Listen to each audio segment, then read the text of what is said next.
అంతరాయతిమిరోపశాంతయే శాంతపావనమచింత్య వైభవం తం నరం వపుషి కుంజరం ముఖే మన్మహే కిమపి తుందిలం మహః. శ్రీవల్లభాసమాశ్లిష్టం దశహస్తం గజాననం గణనాథమహం వందే సర్వసిద్ధిప్రదాయకం. శరణం కరవాణి శర్మదం తే చరణం వాణి చరాచరోపజీవ్యం కరుణామసృణైః కటాక్షపాతైః కురు మాం అంబకృతార్థసార్థవాహం. శారదా శారదాంభోజవదనా వదనాంబుజే సర్వదా సర్వదాస్మాకం సన్నిధిః సన్నిధిం క్రియాత్. విమలపటీ కమలకుటీ పుస్తకరుద్రాక్షసస్తహస్తపుటీ కామాక్షి పక్ష్మలాక్షి కలిత విపంచీ విభాసి వైరించి వాగర్థావివ సంపృక్తౌ వాగర్థ ప్రతిపత్తయే జగతః పితరౌ వందే పార్వతీ పరమేశ్వరౌ. గురవే సర్వలోకానాం భిషజే భవరోగిణాం నిధయే సర్వవిద్యానాం దక్షిణామూర్తయే నమః. చిద్ఘనాయ మహేశాయ వటమూల నివాసినే సచ్చిదానందరూపాయ దక్షిణామూర్తయే నమః.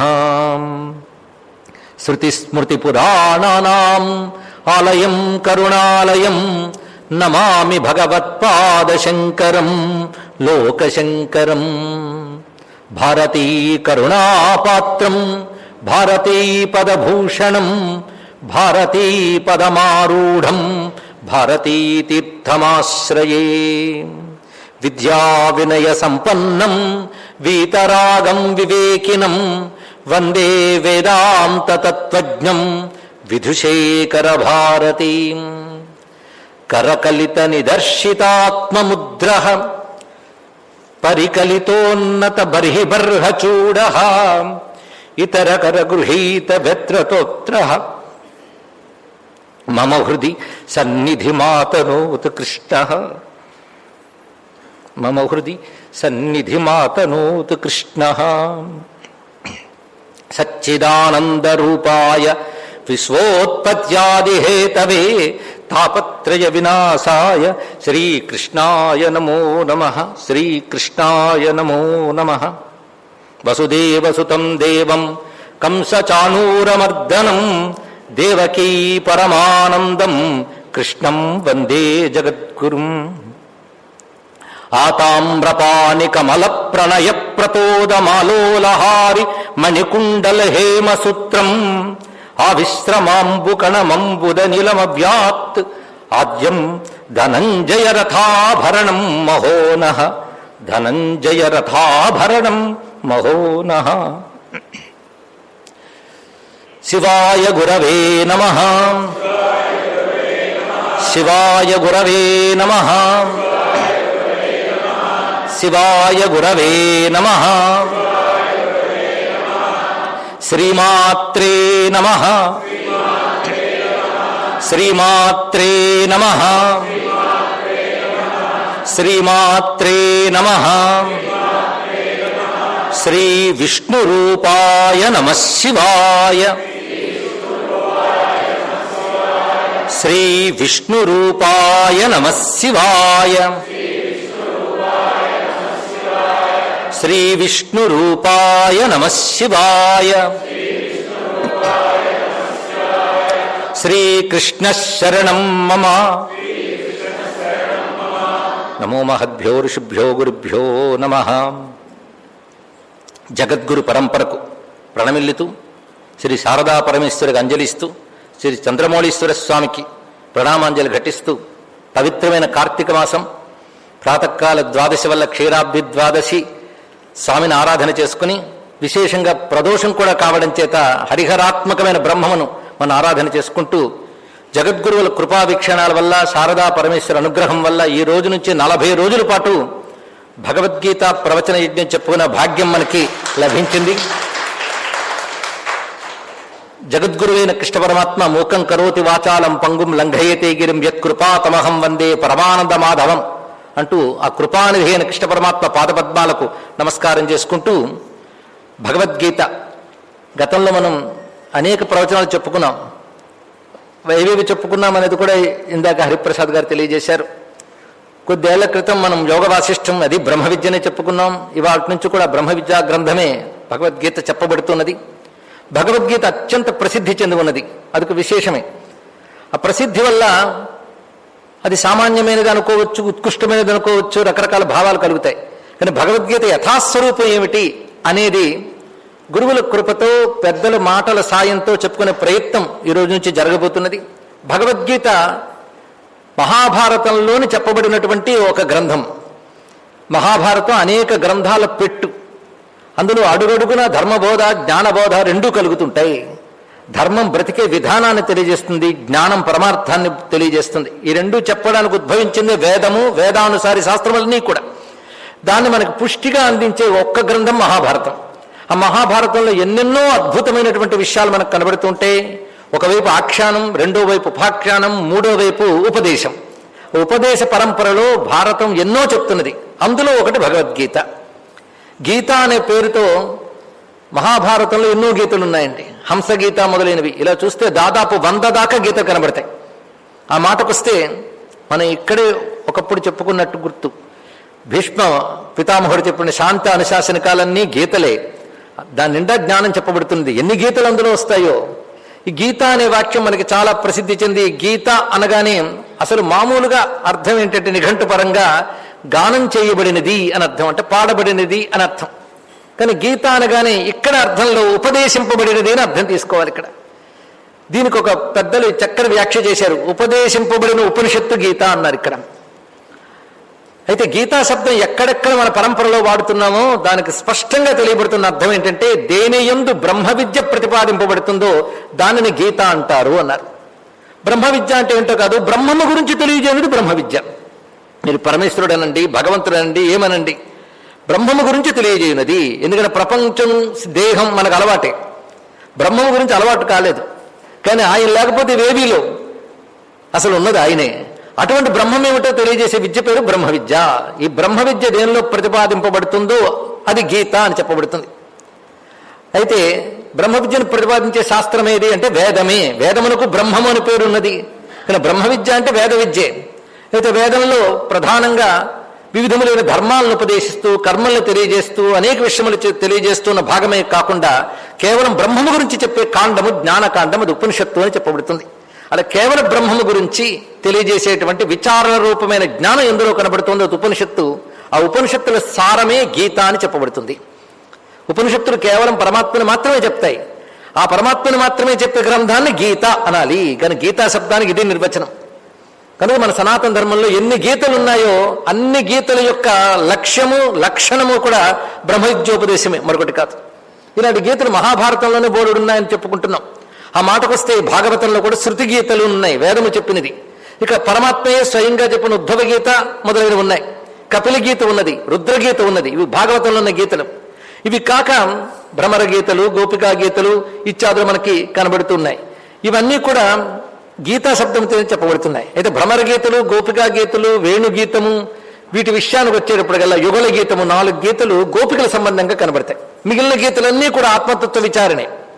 మరి వాటికి కూడా గీత అని ఎందుకు పేరు పెట్టారండి అంటే, కృష్ణ బ్రహ్మము యొక్క ఆనందానుభూతితో వాళ్ళు ఒక తాదాత్మ్య స్థితిలో, సమాధి స్థితిలో పలికారు కనుక అవి కూడా గీతలు అనిపించుకుంటూ ఉన్నాయి.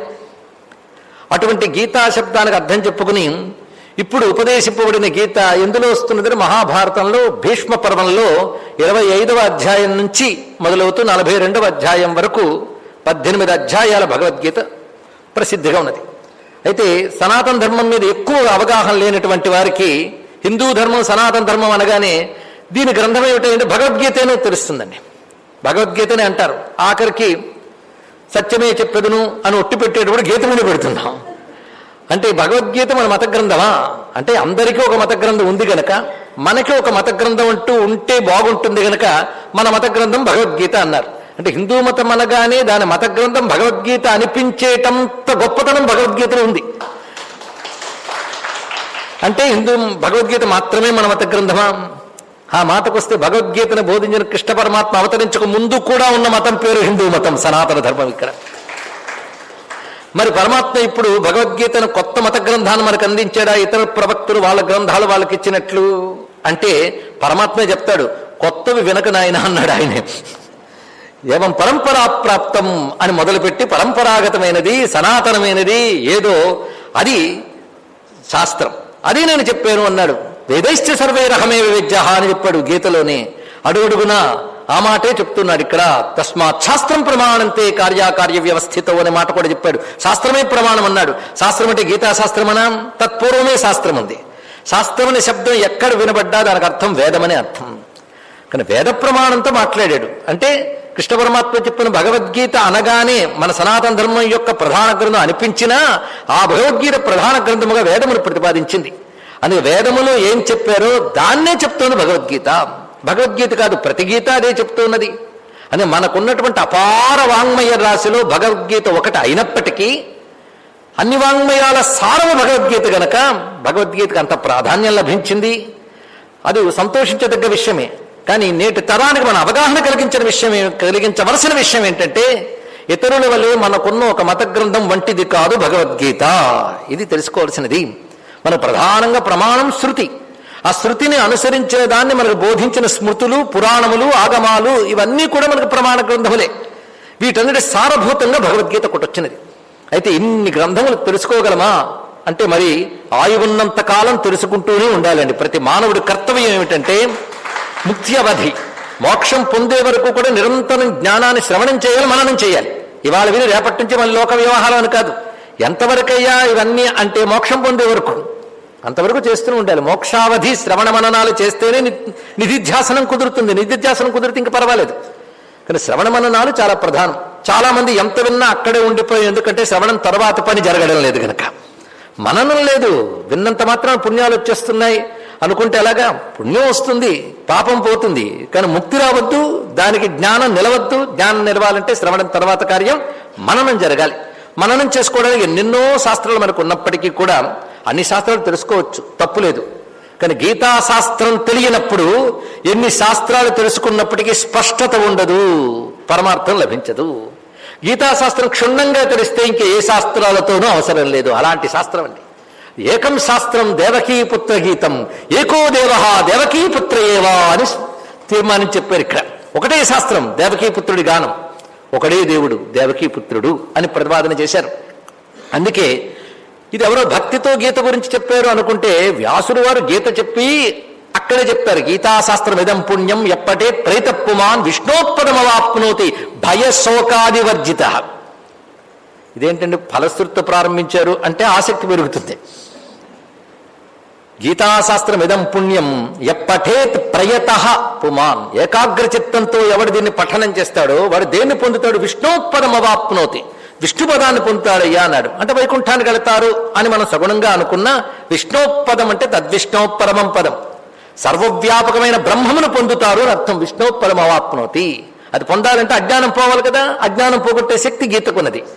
అదేం చేస్తుంది? భయ శోకాది వర్జిత, భయము శోకము మొదలైనవి లేకుండా ముక్తిని పొందుతాడు గీతాశాస్త్ర పఠనం వల్ల. కానీ గీతాశాస్త్ర పఠనము జ్ఞానము భయశోకాలను పోగొట్టి విష్ణు పదాన్ని కలిగిస్తుంది. ఇది ఫలశ్రుతి అండి. ఇక్కడ భయము శోకము ఈ రెండే అవిద్య వల్ల కలిగే భయంకరమైన వికారాలు.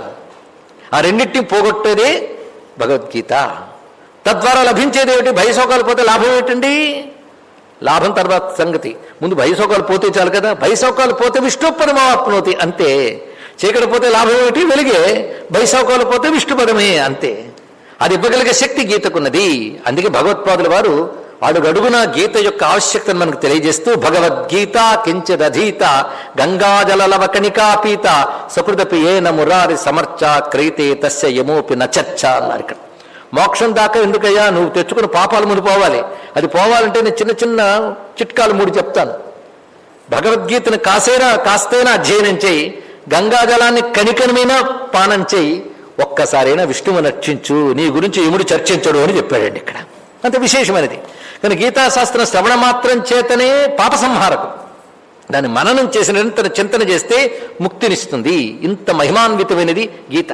అందుకే వ్యాస భగవానుడు చెప్తాడు, గీతా సుగీతా కర్తవ్య కిమన్యై శాస్త్ర సంగ్రహై యా స్వయం పద్మనాభస్య ముఖాంభోజాత్ వినిసృత. గీతా సుగీతా కర్తవ్య, గీతనే ఎల్లవేళలా కర్తవ్యముగా గానము చేయి, తెలుసుకో. కిమన్యై శాస్త్ర సంగ్రహై, ఇతర శాస్త్రాన్ని సంగ్రహం చేసుకోవడంతో ప్రయోజనం ఏముంది చెప్పు? ఎందుకంటే యా స్వయం పద్మనాభస్య ముఖాంభోజాత్ వినిసృత, స్వామి ముఖపద్మం నుంచి వచ్చింది, అయ్యా ఇంకేం కావాలి అంటూ గీతా మాహాత్మ్యములు శ్లోకములు చాలా చాలా కనబడుతున్నాయి. అయితే గీత ఏ భారతంలో చెప్పబడిందో ఆ భారతంలో చెప్పిన మహిమే నేను ఇక్కడ చెప్పడం జరిగింది. ఇంకా వెతికితే వరాహ పురాణంలో గీతా మాహాత్మ్యమని బోలెడన్ని అధ్యాయాలు ఉన్నాయి. అంటే భారతం రచించిన వ్యాసుడే పురాణాలను కూడా ఏర్పరిచాడనే సంప్రదాయాన్ని మనం విశ్వసిస్తున్నాం కనుక తాను భారతంలో చెప్పిన భగవద్గీత గురించి వరాహస్వామి వరాహ పురాణంలో ప్రస్తావన చేసినటువంటి గీతా మహాత్మ్యంలో తెలియజేశారు. అందులో ఏ అధ్యాయానికి ఏది ఫలమో ఇత్యాదులన్నీ చెప్పబడుతున్నాయి. గీతపై భక్తి కలిగిన వారు గీతను పారాయణ చేసేవారు తెలుసుకుంటూ ఉంటారు. అయితే ఇదే సమయంలో ఒక చిన్న మాట చెప్పిన కథలోకి లేదా విషయంలోకి ప్రవేశిస్తూ ఉన్నాను. భగవద్గీత పఠించి అర్థం చేసుకుంటే పుణ్యమా, పూజించి పారాయణ చేస్తే పుణ్యమా? రెండు చాలా మంచిది. ఇది తెలుసుకోండి. తెలియక చాలా మంది పూజ చేసి పారాయణ చేస్తారండి పుస్తకాన్ని అంటే గ్రంథానికి ఏ శక్తి ఉంటుందో మనకి ఏం తెలుసు? పుస్తకానికి ఒక శక్తి ఉంటుంది, అక్షరానికి ఒక శక్తి ఉంటుంది అనే పెద్దలు ఏర్పరిచిన ఏ పద్ధతిని పైపైన చూసి తిరస్కరించరాదు. ఇది తెలుసుకోండి ఇక్కడ. ఎందుకంటే ఆ మధ్య ఈ సోషల్ మీడియాలో పెద్ద చర్చ చేశారు. పుస్తకాన్ని పారాయణ చేసి పూజ చేసినంత మాత్రం లాభం లేదండి, అర్థం చేసుకోవాలి అని. ఈ రెండో మాట బాగుంది, కానీ మొదటిది లాభం లేదంటానికి వీడికి అర్హత లేదు. ఎందుకంటే గీతకు మహిమ ఉంది. ఋషులు ఇచ్చిన ప్రతి అక్షరంలో మంత్రశక్తి ఉంటుంది. అని గీతకి నమస్కరించుకున్నా, గీతా గ్రంథమే కృష్ణస్వరూపంగా భావించినా అదొక పుణ్య విశేషంగా సహకరిస్తుంది. అక్కడితో ఆగిపోకుండా గీతను అధ్యయనం చేసి నిరంతరం మననం చేసుకుంటూ తరించారు. ఇలాగ మనకి మొత్తం శాస్త్రసారాన్ని భగవానుడు ఇచ్చేశాడు. ఎలా ఇచ్చాడంటే సర్వోపనిషదో గావః, తర్వాత మహానుభావుడు ఆయన దోగ్ధ గోపాలనందన పార్థో వత్సః సుధీర్భోక్త దుగ్ధం గీతామృతం మహత్ అని చెప్పారు. ఇక్కడ ఉపనిషత్తులనే గోవుల నుంచి తీసినటువంటి క్షీరంట. అది ఎవరు తీయగలయ్యా? గోపాలకుడు తీయాలి. ఆ గోపాలకుడు ఎవరయ్యా? గోపాలకృష్ణుడు అని చెప్పడంలో ఉపనిషత్ సారం అందులో ఉంది అనే మాట ఇందులో చూపిస్తున్నారు ఇక్కడ. అయితే మొట్టమొదటి దూడ చేపితే గాని పాలు రావు గనక ఉపనిషత్తులనే గోవులు అక్కడుంటే గోపాలకుడు ఆయన అక్కడుంటే మొదటి దూడ ఎవరయ్యా అంటే అర్జునుట్ట. పార్థోవత్స సుధీర్భోక్త దుగ్ధం గీతామృతం మహత్ అని మనకు పెద్దలు చెప్పిన మాట. దీనిలో సారాంశం ఒకటి ఉపనిషత్ సారం భగవద్గీత అని చెప్పడం, దాన్ని అందించారు. అటువంటి సర్వోపనిషత్ సారభూతమైనటువంటి భగవద్గీత విషయం వచ్చేటప్పటికల్లా అదొక్కటి ఉంటే చాలు. అది అర్థం చేసుకోవాలని ప్రయత్నిస్తే మనకు అయోమయంలో పెట్టడానికి కావలసిన పుస్తకాలు వచ్చాయి. అదే వచ్చింది బాధ. ఒకటి తన అర్థం ఏంటంటో తాను రాస్తాడు. ఆ మధ్య ఎప్పుడో దశాబ్దాల క్రితం విశ్వనాథ సత్యనారాయణ గారు ఒక భగవద్గీత ఆవిష్కరణ సభలో చెప్పారు, గీత గురించి మాట్లాడినంత దేని గురించి ఎవరు మాట్లాడరని. అంతే కదా, ప్రతివాడు భగవద్గీత విన్నాడు అంటే వీడికి పుస్తకం రాసేస్తాడు. అలాగే తయారైపోయి మనకి వందలాది పుస్తకాలు తయారైపోయాయి. దానితో అసలు గీత ఏమిటో కృష్ణుడు ఏం చెప్పాడో మర్చిపోయే పరిస్థితి కూడా ఏర్పడింది. అటువంటి సమయంలో గీతకు వ్యాఖ్యానించాలన్నప్పటికీ కూడా దానికొక సంప్రదాయ నిష్ఠ ఉండాలి, వేదాంత పరిజ్ఞానం ఉండాలి, అనుభవం ఉండాలి. అటువంటి వాడు వ్యాఖ్యానించగలగాలి. అలాంటి వారు అనగానే గీత ఇంత ప్రాచుర్యం పొందడానికి కారణం ఏమిటో కూడా ఆలోచించాలి కదండి. ఎన్నో గీతలు ఉన్నప్పుడు భగవద్గీత భగవద్గీత భగవద్గీత అని అందరూ అంటారు. ఎంత ప్రాచుర్యం అంటే త్రిమతాచార్యులు గీతకు భాష్యం రచించారు. అద్వైత పరంగా భాష్యం, విశిష్టాద్వైత పరంగా, ద్వైత పరంగా కూడా వ్యాఖ్యానం రచించారు. నిజానికి ఈ మూడు మతములు ఎవరికి సమ్మతం అంటే అద్వైతికి సమ్మతం. ఎందుకంటే ద్వైతికి విశిష్టాద్వైతికి అద్వైత సమ్మతం కాదేమో కానీ అద్వైతికి రెండూ సమ్మతమే. ఎందుకంటే సాధన దశలో వీటిని అంగీకరిస్తారు. అందుకే ఈ మూడు కూడా వేద సమ్మతమైన మార్గములే. సాధకుల స్థాయిని బట్టి, వాడు చేసే ఉపాసన పద్ధతి బట్టి ద్వైత విశిష్టాద్వైత అద్వైతములు. అద్వైతం పరమ సిద్ధాంతం, దానికి సాధనాభూతముగా పనికొచ్చేవి ద్వైత విశిష్టాద్వైతములే. అయితే దానికదే పరమం అనుకుంటూ ద్వైత విశిష్టాద్వైతాలున్న తప్పు లేదు. అది వేద సమ్మతమైన మార్గం కనుక తరింపజేస్తుంది. దాన్నే అంగీకరిస్తూ అద్వైతం కూడా సమర్థిస్తున్నది. అని త్రిమతాచార్యులు కూడా వేద సమ్మతంగా అద్భుతమైన భాష్యం అందించారు, అందులో సందేహం లేదు. ఇందులో వారందరూ వేదమనే ప్రమాణంగా తీసుకుంటూ కృష్ణ పరమాత్మ చెప్పిన వాక్యాలకు భాష్యం రచించారు. అంటే కృష్ణ పరమాత్మ వారి వారి స్థాయికి తగ్గట్టుగా ఉపదేశించాడని మనకి అర్థమవుతున్నది. కానీ జగద్గురువైన కృష్ణుని హృదయం ఆదిశంకరుల వారు పట్టుకుని అద్వైతమే కృష్ణ హృదయం మనకు అందించారు. ఇక్కడ ఆదిశంకరుల భాష్యంతో ప్రారంభమై అప్పుడు భగవద్గీత ప్రాచుర్యం పొందింది. శంకరుల భాష్యం వల్లనే భగవద్గీత మాత్రమే మన గ్రంథం అనిపించేటంత ప్రాచుర్యం వచ్చిందండి. ఇక్కడ అందులో సందేహం లేదు. ఈ మాట నేను అనలేదు, ఎంతో పరిశీలించిన మహానుభావుడు అంటున్నాడు, Gita had not been much known to the generality of people before Shankaracharya made it famous by writing his great commentary on it. ఈ మాట అనేది స్వామి వివేకానంద. ఆదిశంకర భగవత్పాదులు వారు దీనిపై గ్రేట్ కామెంటరీ, గొప్ప వ్యాఖ్యానం రచించిన తర్వాత ఇది తెలిసింది. అంతవరకు Gita had not been much known to the generality of people అని కూడా స్పష్టం చేశారు. అంతేకాకుండా మరి గీత గురించి ఆయన అంత గొప్ప కామెంటరీ రాస్తే మరి గీత ఏమిటి అంటే, then the Gita no better commentary on the Vedas has been written on can be return.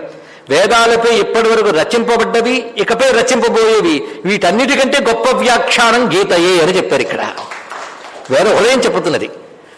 ఇలాగా మహానుభావులందరూ కూడా భగవద్గీత యొక్క ప్రశస్తి చెప్పారు. కానీ శంకరుడు భాష్యం రచించిన తర్వాత అనేక మంది వారి వారి అభిరుచికి అనుగుణంగా వేద సమ్మతమైన మార్గంలో, ఎందుకంటే ద్వైత విశిష్టాద్వైతములైనా మనం ఎందుకు గౌరవిస్తున్నామంటే అవి వేదాన్ని గౌరవిస్తూ వేదం ప్రకారంగా చెప్పే గనక వాటిని మనం గౌరవిస్తున్నాం.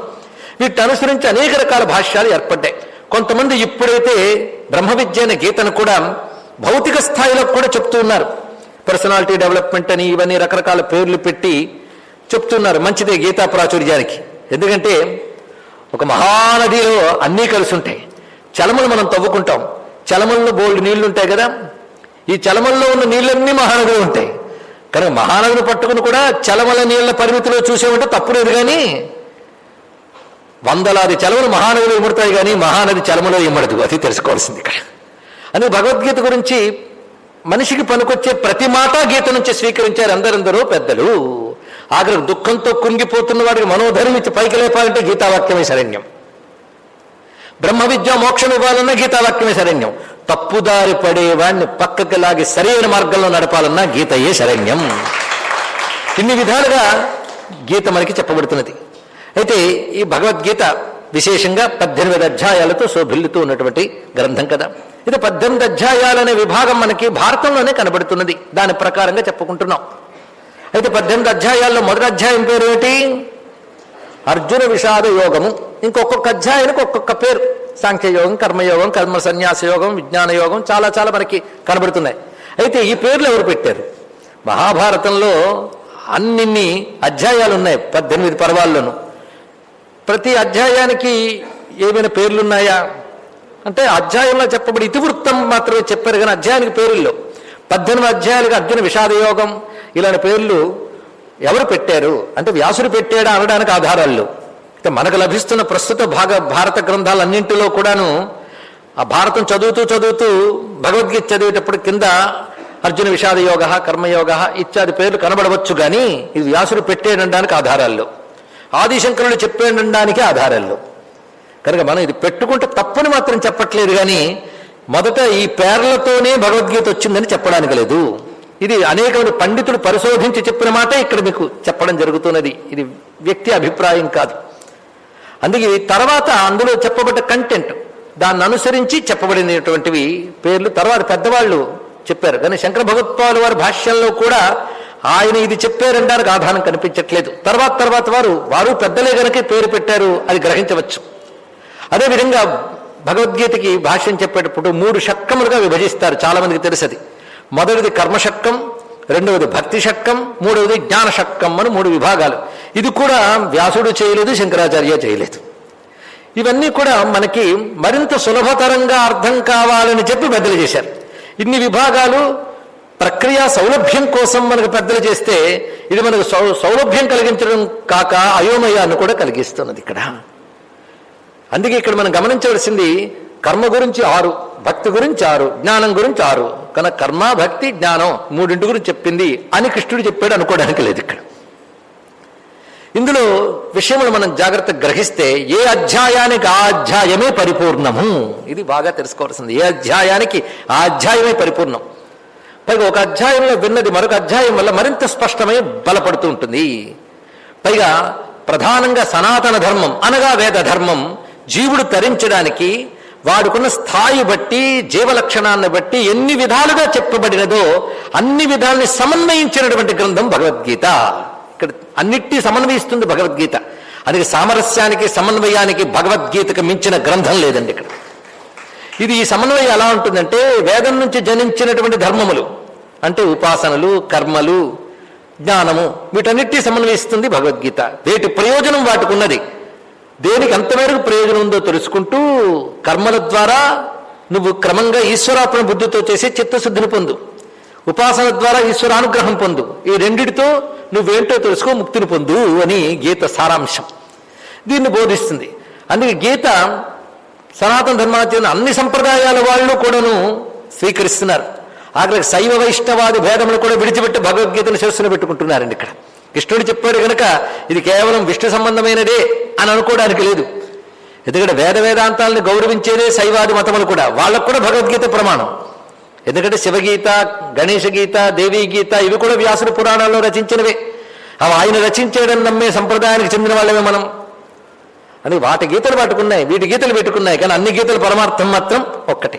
కానీ భగవద్గీతలో ప్రత్యేకత ఏమిటి అంటే ఇది పరమాత్మతత్వాన్ని ప్రతిపాదన చేస్తుంది. కానీ పరమాత్మని శివుడిని ఉపాసించే శైవ సంప్రదాయం వాళ్ళకి ఇదే ప్రమాణం, ప్రతి వారికి ఇదే ప్రమాణం. అందుకే భగవద్గీత మొత్తాన్ని శివపరంగా వ్యాఖ్యానించిన మహావ్యాఖ్యాతులు ఉన్నారండి.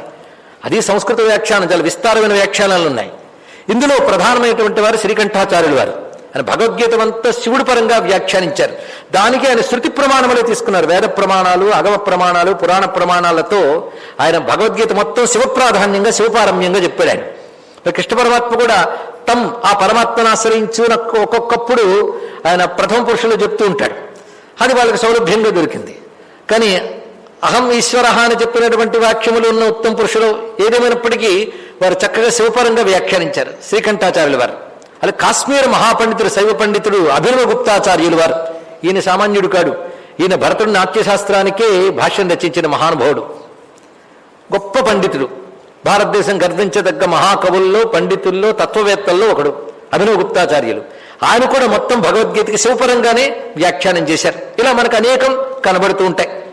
ఇది సనాతన ధర్మం గురించి అవగాహన కలిగిన వారికి వేటి మీద కూడా విభిన్న అభిప్రాయాలు ఏర్పడవు.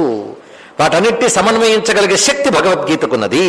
అందుకే అరబిందో ఒక మాట అంటారు, భగవద్గీత ఎలాంటి గ్రంథం అంటే దానిపై 100 వ్యాఖ్యానాలు రాసిన మరో 100 వ్యాఖ్యానాలు కూడా చేయగలిగే శక్తి కలిగినటువంటి గ్రంథము అని తెలియజేశారు. విదేశస్థులు కూడా భగవద్గీత గురించి ఏది మనోవికారాలు లేకుండా నిర్మల హృదయంతో చదివిన విదేశస్థులు అనేక మంది, వాళ్ళు ఏవి చెప్పారు అంటే 9 రోజులు వాళ్ళు చెప్పిన పేర్లు చెప్పడానికి అయిపోతుంది. వాళ్ళు అలా భగవద్గీతను ఎంత కీర్తించారంటే వాళ్ళ మత గ్రంథాలను చదివారు, కానీ ఇంత నిర్మలమై సర్వవ్యాపకమై విశ్వజనీయమైన సత్యాన్ని చెప్పిన గ్రంథం భూమి మీద మరొకట్లేదని చెప్పారండి. అది భగవద్గీత యొక్క గొప్పతనం. అలాంటి భగవద్గీతని మన వారసత్వ సంపదగా, ఋషుల సంపదగా పొందిన హిందూ ధర్మంలో పుట్టడం మనం చేసుకున్నటువంటి అదృష్టం. భగవద్గీత క్షుణ్ణంగా చదవగలిగితే వాడు ప్రపంచంలో సామరస్యాన్ని నిలబెట్టగలడు, ఎవరి మానాన వాళ్ళ బతకనివ్వగలడు, తాను బతకగలడు. ఇది తెలుసుకోండి ఇక్కడ. అంతేగాని ఇంకోటిని అవమానించడం, నిందించడం, మార్చడం, పరిమార్చడం ఇలాంటి పనులు చేయరండి. భగవద్గీతలో విశేషం అది. అందుకే ఇతరుల గ్రంథాలు చదివి ప్రపంచాన్ని భయభ్రాంతం చేసి, వంచనలు చేసి, మార్పుళ్ళు చేసే వాళ్ళు తయారవుతారేమే కానీ భగవద్గీతను చదివిన వాడు శాంతి కాముకుడి, అందరినీ తనలో పొదువుకోగలిగే విశాల హృదయం కలిగిన వాడు అవుతాడు. అది భగవద్గీత కలిగించే మొదటి సంస్కారం. అటువంటి సామరస్యాన్ని ఏర్పరుస్తుంది. భగవానుడే చెప్పాడు, ఏ యథామాం ప్రపద్యంతే తాం తథైవ వయామ్యం. ఎవరు ఎలా నన్ను ఉపాసిస్తే వాళ్ళని అలా అనుగ్రహిస్తారని చెప్పాడు. ఇంతకంటే గొప్ప విషయం ఉన్నది ఇక్కడ. అది పట్టుకుని మనకు సర్వదేవ నమస్కార కేశవం ప్రతిగచ్చతి, సర్వదేవ నమస్కార శంకరం ప్రతిగచ్చతి అని ఒక సమన్వయ మహాసూత్రం భగవద్గీతలోంచి మనకు లభించింది. అంతేకాదు నీ ధర్మం తక్కువది, ఇతరుల ధర్మం ఎక్కువది అనుకోకు. నీకంటూ విద్యుక్తమైనటువంటిది ఏదైతే నీకు ధర్మంగా లభించిందో దానిని ప్రేమించు, దాన్ని ఆచరించు, అది నీకు సద్గతినిస్తుంది అని చెప్పడంలో ఏ ఒక్కడు తక్కువ వాడు కాడు, ఏ ఒక్క పని తక్కువ పని కాదు. నీ పని నువ్వు శ్రద్ధగా నాకు అర్పణంగా చేస్తే నీ ముక్తినిస్తానని అద్భుతంగా చెప్పినటువంటి గ్రంథం భగవద్గీత అండి. ఇక్కడ ఇంతకంటే ఇంకేం కావాలంటే ముందు బేసిక్గా వినగానే కలిగేటువంటి ఒక మహా సందేశాలు ఈ రెండు.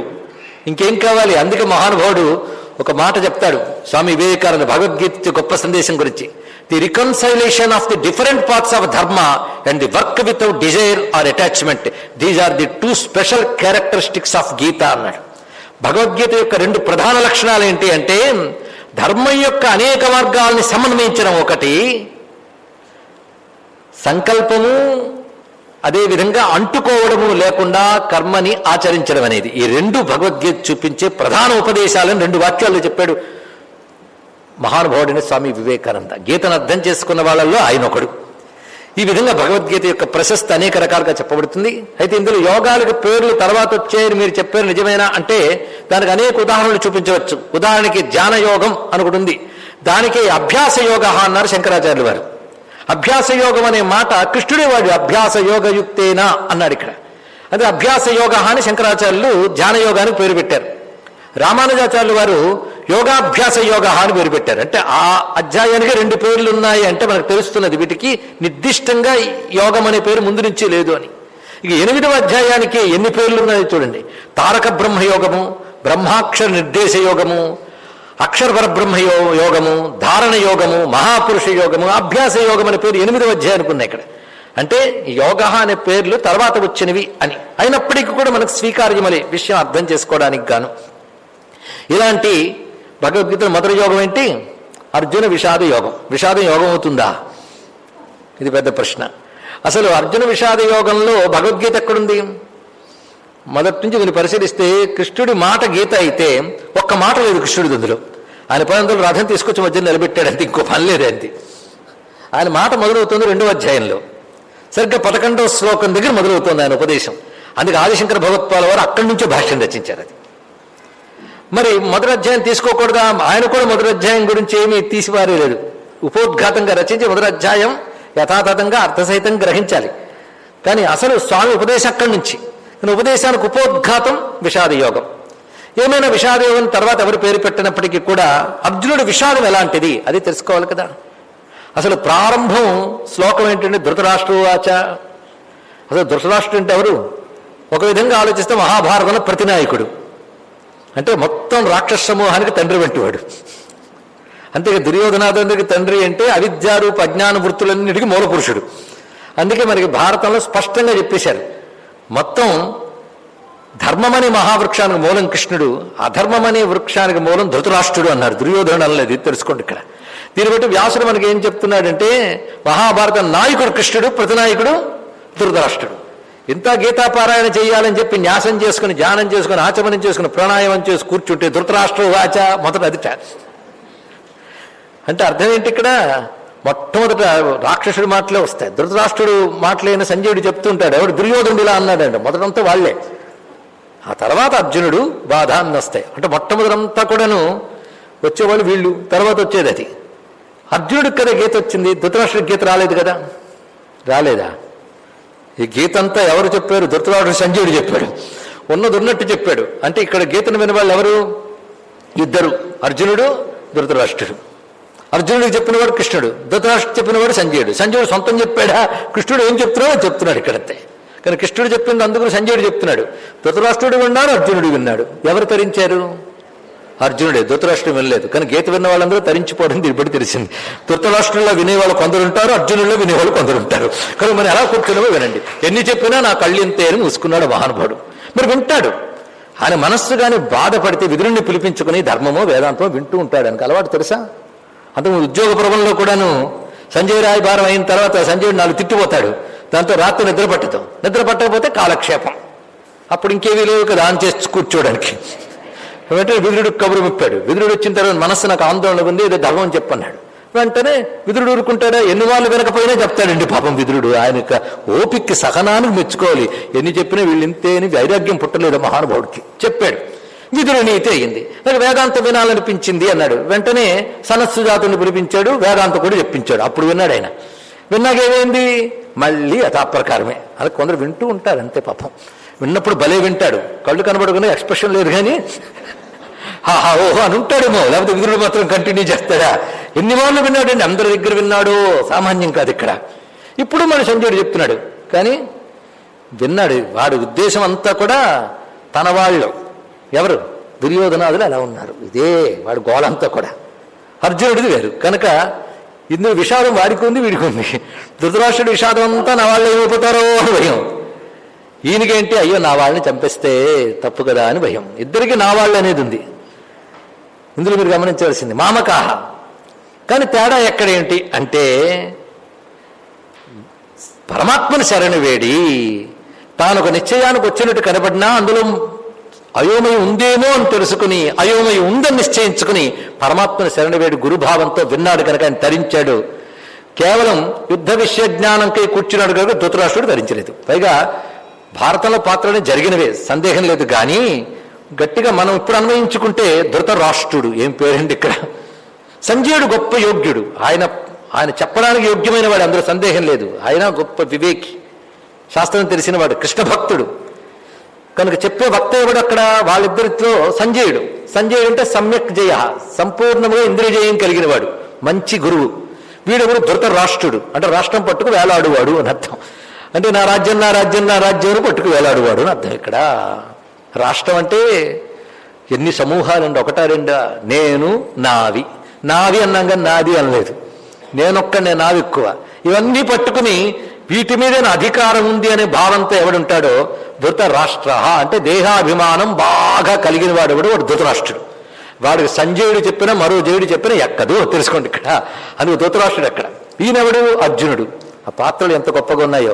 అర్జున ఆ పేరు ఎందుకు వచ్చింది? అర్జునుడే చెప్పాడు ఆ పేరు ఎందుకు వచ్చింది విరాట పర్వంలో.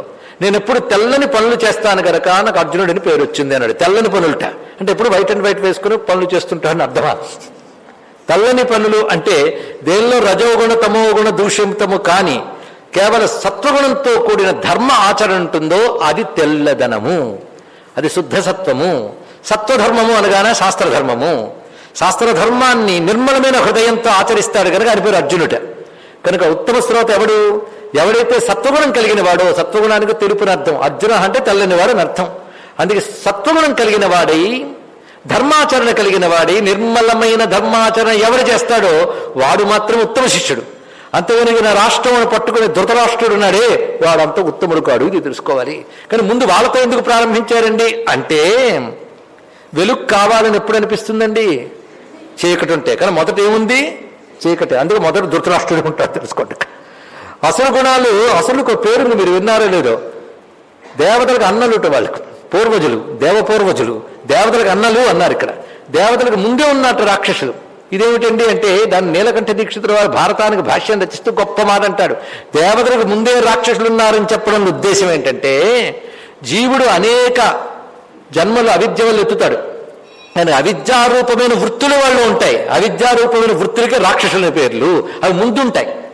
ఇవి తొలగించుకుని దైవీ గుణాలు పెంపొందించుకోవాలి. కానీ మొదటి వాళ్ళు ఉన్నవాళ్ళు ఎవరు? ఆసురీ గుణాలేగా. అందుకే ఆసురీ గుణాలే రాక్షసులు. అందుకే వాళ్ళు మొదట పుట్టినటువంటి వారు అని చెప్పడంలో ఉద్దేశం ఇదయ్యా అన్నారు ఇక్కడ. మొదట పుట్టిన వాళ్ళు అలా పెంచుకుంటే వెళ్ళిపోకుండా తర్వాత రావాల్సిన వాళ్ళని తెచ్చుకోవాలి ఇక్కడ. కానీ గీతని మొదటి అధ్యాయం అర్థం చేసుకోవాలి అంటే 16వ అధ్యాయం పరిశీలించాలి. నేను మొదట చెప్తున్నానా వెనక చెప్తున్నానా కాదు, ఇక్కడ ఒకదానికోటి ఎలా లంకి ఉంటాయి చూడాలి. 16వ అధ్యాయం ఏంటంటే దైవాసుర సంపద్ విభాగ యోగం. ఇది అసురులు, ఇది దేవతలు అని చెప్తాడు. ఇందులో దేవతలు దైవీ గుణములు నువ్వు పెంచుకో. ఎందుకు పెంచుకోవాలి? మోక్షం కావాలంటే. ఒకటే మాట. దైవీ గుణాలు ఎందుకండి? మోక్షం కావాలంటే. లేదు ఆసురీ గుణాలతో ఉంటాను, పర్వాలేదు కొన్ని జన్మలు ఇంకా పడుతుంది అన్నాడు ఇక్కడే. జన్మ పరంపరల్లో కొట్టుకుపోవడానికి, అజ్ఞానంలో పడిపోవడానికి ఆసురీ గుణాలు, మోక్షం పొందాలంటే దైవీ గుణాలు. దైవీ సంపద్ విమోక్షాయ నిబద్ధాయ ఆసురీమత. అక్కడ దైవీ గుణాలు ఏమిటో ఆసురీ గుణాలు ఏంటో చెప్పాడు. ఇక్కడ మొట్టమొదటి ఆసురీ గుణ సైన్యములు దైవీ గుణ సైన్యములు వర్ణిస్తాడు. ఇది దీనికి దానికి ఉన్నటువంటి అనుబంధం మనం తెలుసుకోవడానికి పనికొస్తుంది. అందుకే దీనిలో ఏమి గీతోపదేశమే లేనప్పుడు ఇది ఎందుకయ్యా అంటే ఉపోద్ఘాతంగా చదువుకోవాలయ్యా, కథ తెలియాలిగా, సందర్భం తెలియాలిగా, అందుకు చదువుకోవాలి. పారాయణ ఇక్కడి నుంచే చేయాలి, పెద్దలు ఊరికే నిర్దేశించారా? దీన్ని ఈ విధంగా నువ్వు గ్రహించే ప్రయత్నం చేయు అని తెలియజేస్తున్నారు. అయితే అసలు ఇవన్నీ ప్రారంభించే ముందు భగవద్గీత ఏం చెప్తోంది, ఎందుకు వచ్చింది, ఎవరు చెప్పారనేది గ్రహించడం చాలా ప్రధానం. ఇవాళ ప్రథమ దివసానికే సభ నిండుగా ఉన్నారు. నాకు చాలా సంతోషం. అనేక మంది దూరవీక్షణం ద్వారా అంతర్జాలం ద్వారా దర్శిస్తూ ఉన్నారు. అందరికీ కృష్ణానుగ్రహం లభించుగాక అని నమస్కారం చేసుకుంటూ, ఇది చాలా ప్రధానమైనటువంటిది ఉపోద్ఘాతం. భగవద్గీత ఎందుకు వచ్చింది, ఎవరి వల్ల వచ్చింది, అది ఏం చెప్తోంది, ఇది తెలుసుకోవాల్సినది ప్రధానం. అందరికీ తెలుసు అర్జునుడు శోకమోహాలకు లోనయ్యాడు గనక ఆయనకు పరమాత్మ జ్ఞానాన్ని ఇచ్చాడు. ఇది సందర్భం అందరికీ తెలుసు. కానీ శోకమోహాలకు లోనైన వాళ్ళందరికీ కూడా దాని నుంచి బయట పెట్టడానికి పనికొస్తుంది గీతోపదేశం. స్పష్టమైపోయింది. కానీ గీత యొక్క ప్రయోజనం ఏమిటి అంటే చివరి వాక్యాలు 18వ అధ్యాయంలో స్వామి చెప్తున్నారు. కచ్చిద్ అజ్ఞాన సమ్మోహ ప్రణష్టస్తే ధనంజయ. అజ్ఞానం వల్ల కలిగిన సమ్మోహం అంటే పూర్తి మోహం అది పోయిందా నీకు అని అడిగాడండి ఇక్కడ. అంటే గీతంతా చెప్పిన చివరికి అడిగింది అది. అది సమాధానం దొరికితే ఆపుతాడు, లేకపోతే అంతవరకు చెప్తూనే ఉంటాడు ఆయన మోహం పోయే వరకు. కచ్చిద్ అజ్ఞాన సమ్మోహ ప్రణష్టస్తే ధనంజయ. అంతేకాదు ఏకాగ్రచేతస, ఏకాగ్రచిత్తంతో విన్నావా. కనుక భగవద్గీత వినాలంటే అర్హత ఏమిటి? కచ్చిదేతచ్యుతం పార్థ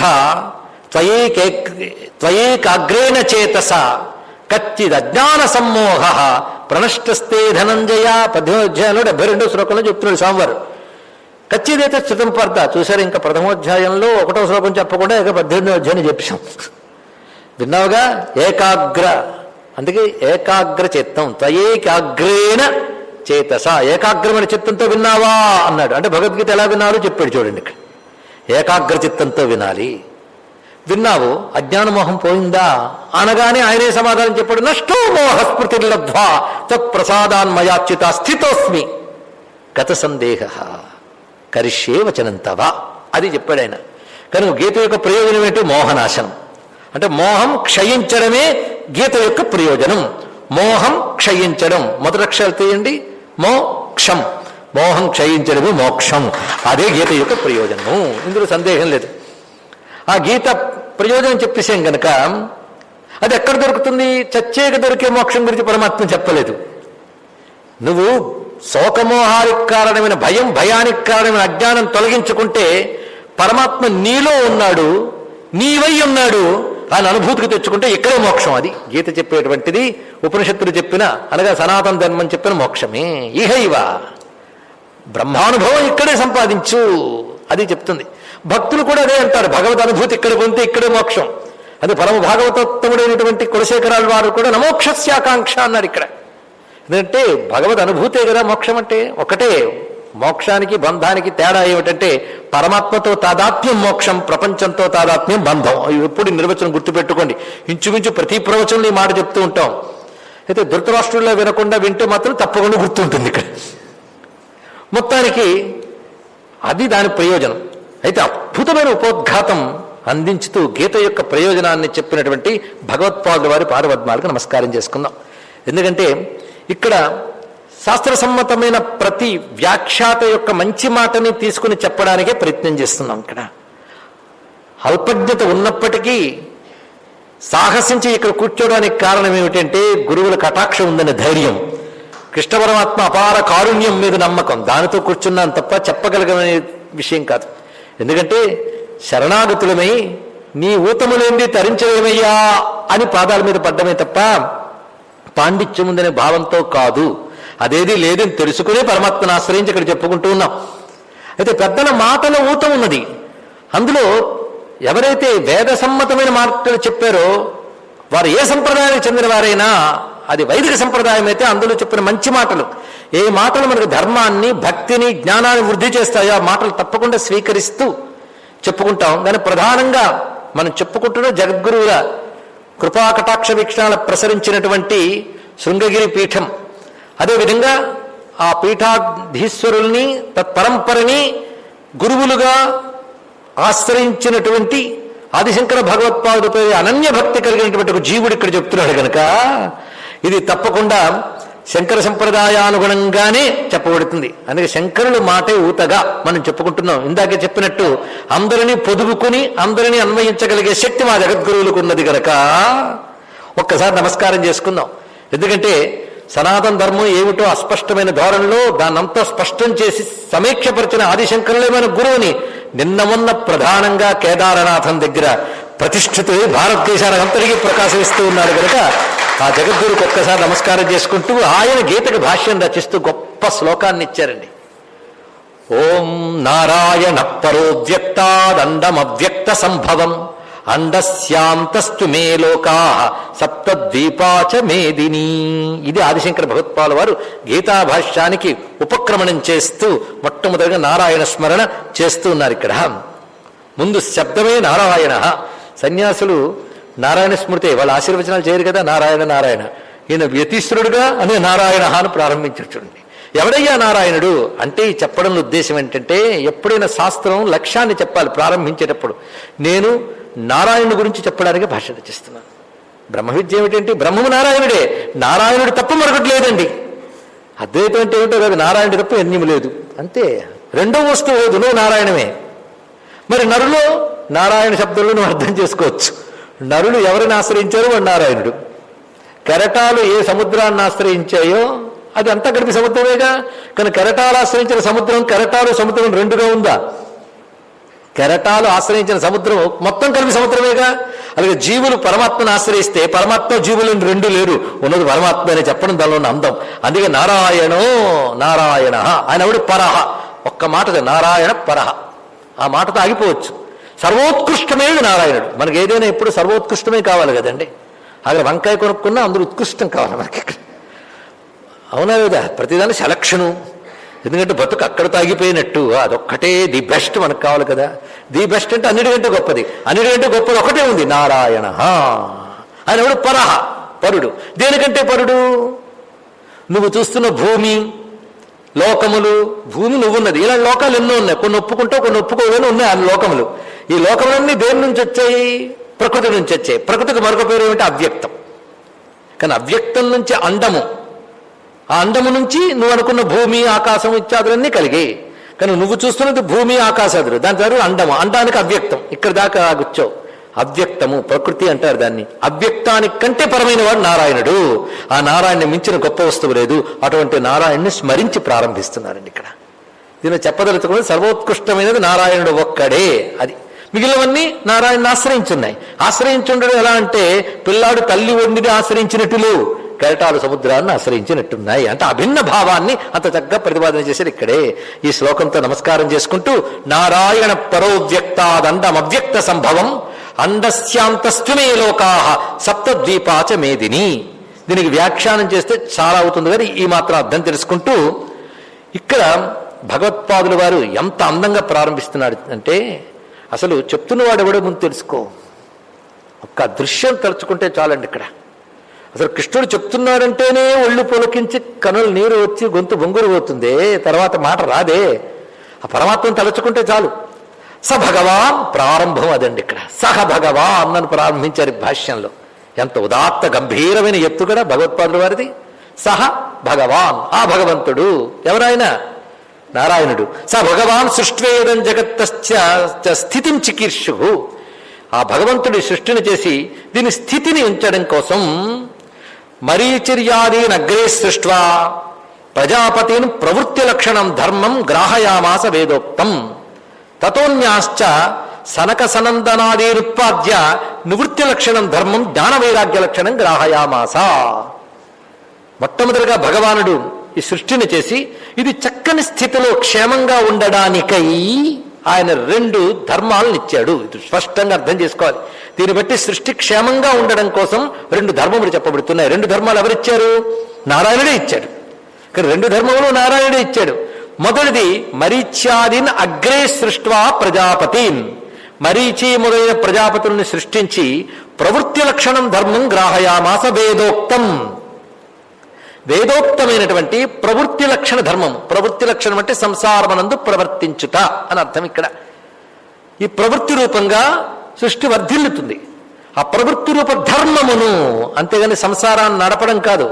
ప్రవృత్తి రూప సంసారం నడిపే ధర్మం, ఆ ప్రవృత్తి రూప ధర్మాన్ని, వేదోక్తమైన దాన్ని భగవానుడు ప్రజాపతి మొదలైన వారికి అందజేశాడు. తత్ అన్యాశ్చ సనక సనందాదీన్ ఉత్పాద్య నివృత్తి లక్షణం ధర్మం. సనక సనందనాదుల్ని కలిగించి నివృత్తి రూప లక్షణాన్ని బోధించాడు. అంటే ప్రవృత్తి నివృత్తి అని ధర్మం అనేది రెండు స్వరూపాలు కనబడుతున్నాయి. ఇప్పుడు చెప్పేవాడితో సహా వినేవాళ్ళతో సహా ఇక్కడున్న ప్రవృత్తి రూప ధర్మంలోనే ఉన్నటువంటి వారు. ప్రవృత్తి రూప ధర్మం అది. ఇది ఉత్కృష్టం, అదేం తక్కువది కాదు. ఎందుకంటే వేదోక్తం. మరీచి మొదలైన మహాత్ములందరూ కూడా దాన్ని అనుసరించిన వారే. నివృత్తి రూప ధర్మాన్ని అనుసరించిన వారెవరు? సనక సనందనాథులు. అసలు పదాలే అర్థమైపోతాయి. ప్రవర్తించుట ప్రవృత్తి, నివర్తిల్లుట అంటే బయటకు రావడం నివృత్తి, లోపల ఉండడం ప్రవృత్తి. సంసారమునందు ప్రవర్తించట ప్రవృత్తి, సంసారము నుంచి మరలుట నివృత్తి. అది ధర్మమే. ఆ మరలినటువంటి వారికి ధర్మం ఏంటంటే జ్ఞాన వైరాగ్య లక్షణం ధర్మం. జ్ఞాన వైరాగ్య లక్షణాలతో ఉన్న ధర్మం వారికి. ఈ రెండు ఉత్కృష్టములైనవి ఇచ్చాడు. ఈ రెండే మనల్ని తరింపజేస్తాయి. ద్విధోహి వేదోక్తో ధర్మ ప్రవృత్తి లక్షణ నివృత్తి లక్షణశ్చ. స్పష్టంగా చెప్పాడు చూడండి. జగత స్థితికారణం ప్రాణినాం సాక్షాత్ అభ్యుదయ నిశ్రేయస హేతు ఎస్స ధర్మో. ఏదైతే అభ్యుదయాన్ని నిశ్రేయస్సునిస్తుందో అదే ధర్మం. ధర్మం అంటే ఇది అర్థం. అభ్యుదయం నిశ్రేయస్సు ఈ రెండు రావాలండి. అభ్యుదయం అంటే ఇహలోక పరలోక సుఖాలు పొందుట, వీటిలో ఉన్నత స్థితిని పొందుట అభ్యుదయం. నిశ్రేయస్సు అంటే కైవల్యం. ఈ రెండు నివ్వడానికి ఈ ధర్మములు చెప్పబడ్డాయి. ఈ ధర్మాలతో చక్కగా జరుగుతోంది సృష్టి. అంటే ఒక విధంగా సృష్టి జరిగింది. ఎలా వెళుతుందో చెప్తున్నారు. మొట్టమొదటి వచ్చిన వాళ్ళు ఎంత ఉత్తమమైన సృష్టి చూడండి. మన సృష్టిలో అందరూ ఎవాల్వ్ అయ్యారంటాం కాదు, రాను రాను దిగజారుతారు. ప్రథమత వచ్చినది ప్రజాపతులు, సనక సనందనాథులు. వీళ్ళు నివృత్తి మార్గాన్ని వ్యాప్తి చేస్తున్నారు, వాళ్ళు ప్రవృత్తి మార్గాన్ని వ్యాప్తి చేస్తున్నవారు వీరు. ఎవరు ఏ మార్గాల్లో ఉన్నారో వారికి తగ్గ ధర్మానికి వీరు ఆచార్యులుగా ఉన్నారు. దాని ద్వారా ధర్మంలో అందరూ చక్కగా వెళుతున్నారు. దీన్ని బట్టి స్థితి చక్కగా జరుగుతున్నది. దాని ప్రకారంగా ఎస్స ధర్మో బ్రాహ్మణాద్యై వర్ణిభి ఆశ్రమభిశ్చ శ్రేయోక్తిభి అనుష్ఠీయమాన. బ్రాహ్మణాది సర్వవర్ణములు వారు కూడా వారి విధానం ప్రకారంగా, శాస్త్రం చెప్పిన ప్రకారంగా శ్రేయస్సును కోరి ఈ ధర్మములను అనుసరిస్తూ వస్తున్నారు. కానీ దీర్ఘేణ కాలేన, కొంతకాలానికి అనుష్ఠాతృణాం కామోద్భవాత్, ఈ ధర్మాన్ని అనుష్ఠించవలసిన వాళ్ళల్లో కోరిక, ధర్మబద్ధమైన కోరిక కోసం ధర్మబద్ధమైన కర్మాచరణ వరకు పర్వాలేదు. కానీ కామం తీవ్రమయ్యి, అంటే కోరికలు పెరిగి, స్వార్థ చింతన పెరిగి, క్రమంగా ఎప్పుడైతే కామ తీవ్రత పెరిగిందో, కోరిక యొక్క వేగం పెరిగితే హియ్యమాన వివేక విజ్ఞాన హేతుకేనా, వారికి వివేకము విజ్ఞానము రెండు పోతాయిటండి. దానివల్ల అధర్మేణ అభూయమానే ధర్మే ప్రవర్ధమానే చ అధర్మే జగత స్థితిం పరిపిపాలయిషు స ఆదికర్త నారాయణాక్ష. వీళ్ళల్లో ఈ స్వార్థ చింతన పెరగడం చేత క్రమంగా జరిగింది ఏమిటంటే దురాశ పెరిగి వివేక విజ్ఞానం సన్నగిల్లి దాని ద్వారా ధర్మాన్ని అతిక్రమించడానికి సాహసించారు. ధర్మాన్ని అతిక్రమించడం అంటే అధర్మాన్ని చేయడం. దానితో క్రమంగా అధర్మం పెరిగింది. చూసారా ఏ విధంగా క్షీణదశ ఏర్పడుతుందో. కానీ ప్రథమత చక్కగా నడుస్తోందంతా కూడా ప్రవృత్తి రూపంలో కొందరున్నారు, నివృత్తి రూపంలో ఉన్నారు. ఎవరి ధర్మాన్ని వారు పాటిస్తూ చక్కగా ఉన్నారు. కానీ దురాశ పెరిగిపోయి ధర్మాన్ని అతిక్రమించిన వాళ్ళ సంఖ్య పెరగడంతో అధర్మం క్రమంగా పెంచి పెరిగిపోయింది. అది ఎప్పుడు సుదీర్ఘకాలం చెయ్యగా కొంతకాలానికి ఆ విధంగా రావడంతో ఆ స్థితిలో జగస్థితిని పరిపాలించాలి గనక, ఎందుకు జగత్ క్షేమంగా ఉండాలంటే ప్రవృత్తి నివృత్తి రూప ధర్మములు చక్కగా అనుష్ఠింపబడాలి. వాటికి ఇప్పుడు దెబ్బ ఏర్పడింది ఎప్పుడో క్రమంగా. అప్పుడు స్థితిని నిలపడానికై ఆదికర్త నారాయణాక్ష విష్ణు, ఆదికర్త అయిన నారాయణుడైన విష్ణువు భౌమస్య బ్రాహ్మణ బ్రాహ్మణత్వస్య రక్షణార్థం దేవక్యాం వసుదేవాత్ అంశేన కిల సంబభూవ. ఎలా చక్కగా కృష్ణావతార ప్రసక్తి చెప్తున్నాడు చూడండి. ఇక్కడ ఆయన భౌమస్య అంటే ఇక్కడ వాక్యానికి అర్థం ఏంటంటే ఈ భూమికి సంబంధించి అని అర్థం. ఇక్కడ అంటే భూమి మీద ఉన్నటువంటి బ్రహ్మను రక్షించడానికి వచ్చేటాను. భూమి మీద ఉన్న బ్రహ్మను రక్షించడం ఏంటండి? బ్రహ్మశబ్దానికి అర్థం వేదము, ధర్మము, తపస్సు ఇత్యాదులు. అది వేదము చెప్పిన ప్రవృత్తి నివృత్తి రూపైన ధర్మము తిరిగి భూమి యందు రక్షింపబడ్డానికై. కనుక వేదమునకు బ్రహ్మ అని పేరు. దానిని రక్షింపజేసే వ్యవస్థ పేరు బ్రాహ్మణత్వం. ఇది తెలుసుకోండి. ఇక్కడ బ్రాహ్మణత్వ శబ్దం ఇక్కడ చెప్పబోతున్నాడు ఆదిశంకర భగవత్పాల్ వారు. దీన్ని బట్టి ఒక వర్ణంకో ఒక వర్గంకో మాత్రమే చెప్పబడింది అనుకోవద్దు. అలాగన్నట్లయితే బ్రాహ్మణాద్యై వర్ణిభి అని బహువచనం చెప్తారా? బ్రాహ్మణాది వర్ణములన్నీ అనుష్ఠిస్తున్నాయి అని వారి వారి ధర్మములు ఏది శాస్త్రం చెప్పినా అనుష్ఠించింది. ఇక్కడ భౌమస్య బ్రహ్మణ బ్రాహ్మణత్వస్య రక్షణార్థం, ఈ భూమి యందు బ్రహ్మను అనగా బ్రాహ్మణత్వాన్ని రక్షించడానికై అన్నాడు. ఇక్కడ బ్రాహ్మణత్వ రక్షణ అనగా బ్రహ్మం అంటే ముందు అర్థం చేసుకుందాం. వేదము, తపస్సు, ధర్మము, జ్ఞానము, పరమాత్మ, ఇది బ్రహ్మశబ్దానికి అర్థం. కానీ ఎక్కడైతే వేదము, ధర్మము, తపస్సు, జ్ఞానము దాన్ని పాటించడమే బ్రాహ్మణత్వం, దాన్ని రక్షించడమే నారాయణ కృత్యం. అది దీని యొక్క తద్వారా లోకక్షేమం కలుగుతున్నది. ఇక్కడ పదానికి శాస్త్రీయమైన అర్థం ఇక్కడ మనం తెలుసుకుంటున్నాం. అందుకు దేవక్ష్యాం ఎలా పుట్టాడు భగవంతుడు? ఈ ధర్మం ఏదైతుందో శృత్యుక్తమైన ధర్మము, ప్రవృత్తి నివృత్తమైన రూపమైన ధర్మమే ప్రపంచానికి క్షేమం గనక, అది దెబ్బతింది గనక దాన్ని రక్షించడం కోసం ఆయన దేవక్యాం వసుదేవాత్ అంశేన కిల సంబభూవ. అంశేన అనే మాట ఇక్కడ చక్కటి అర్థం చెప్పారండి భగవత్పాదులు వారు. అంశం అంటే భాగం కాదయ్యా అని అక్కడ భగవంతుడికి భాగాల్లో స్వరూపం అని అర్థం. ఉన్నవాడు ఉన్నట్టు ఎదిగేట్టు పరబ్రహ్మ. అది కృష్ణుడు విష్ణువు అంశ కాదు, విష్ణువే సాక్షాత్ బ్రహ్మమే. ఆయన వచ్చాడు ఇంత. ఎందుకంటే భగవానుల్లో అవయవాలు భాగాల్లో ఆ మాటకొస్తే పుట్టడం ఉందో ఆయనకి, అవతరించడం ఉందా? పుట్టుట లేని నీ కభవ పుట్టుట క్రీడయగాక పుట్టిటే ఎట్టగున్ అని మనకి దేవతలు కీర్తించారా లేదా? అందుకని పుట్టుకోలేదు. అందుకే కిల సంబభూవ అన్నాడు ఇక్కడ అనే మాటలోనే పుట్టినాడట అని అర్థం అండి. కిల సంబభూవ అంటే పుట్టినాడట, అందరిలో పుట్టినట్టు కనబడ్డాడట అని అర్థం ఇక్కడ.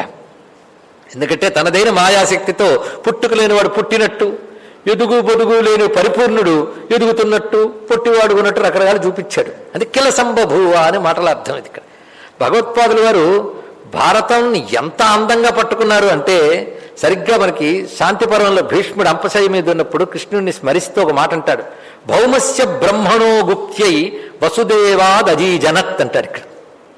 ఇక్కడ భూమి యందున్నటువంటి వేద ధర్మమును రక్షించడానికై వసుదేవుని నుంచి కలిగినటువంటి తస్మై కృష్ణాత్మనే నమః నమస్కారం చేస్తాడు భీష్మస్తవరాజంలో.